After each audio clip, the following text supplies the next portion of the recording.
દશાબ્દી મહોત્સવ તારીખ 19, 20, 21 3 દિવસ કાર્યક્રમના ભાગરૂપે આજે આખા ગુજરાતમાં 3 રથ, માતાજીના 3 રથ પરિભ્રમણ કરશે અને ગામે ગામ જઈ આ રથ દશાબ્દી મહોત્સવનું આમંત્રણ આપશે અને લોકો આસ્થાથી આ રથના સ્વાગત કરશે અને મહાઆરતીઓ કરશે। આપ સૌએ થોડા સમય પહેલાં કાર્યક્રમ નિહાળ્યો જ છે। હવે આપના કોઈ સવાલ હોય તો અમે જવાબ દેવા માટે બેઠા છીએ। નરેશભાઈ, તમે એક બહુ મહત્વપૂર્ણ વાત સ્પીચમાં કરી છે કે કમિટી સક્ષમ થઈ ગઈ છે ને હવે મારે આરામ કરવો છે।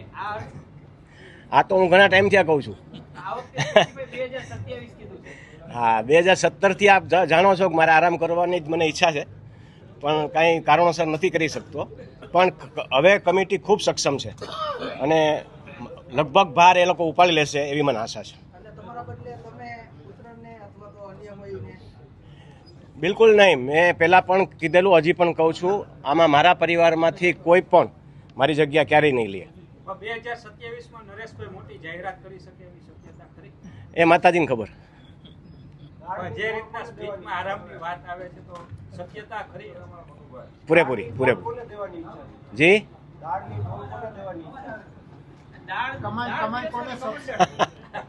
આમાં કયો જમાઈ નારાજ એ સમાજના કાર્યક્રમની અંદર એક જ્યારે માહોલ સિરિયસ માહોલ હોય ને ત્યારે થોડુંક પરિવારવાદ રમૂજ થાય ને તો લોકોને મજા આવે અને એ આપણે આજે નિહાળ્યું। આરામ કરવાનો મતલબ એ છે કે મેં 2009થી પ્રવાસ કરી રહ્યો છું અને લગભગ અત્યારે આ 26 ચાલી રહ્યું છે અને 27માં હું એમ કહું કે મને થોડો આરામ કરવા દો, વધારે લોકો કામ કરે આપણા મારા જગ્યાએ, તો એમાં કાંઈ ખોટું નથી।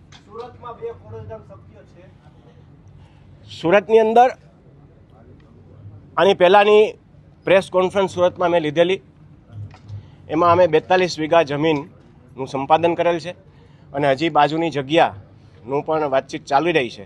ટૂંક સમયમાં એટલે કે નવરાત્રિની આસપાસ સુરતની અંદર અમે ખાતમુહૂર્ત પણ કરવા જઈ રહ્યા છીએ।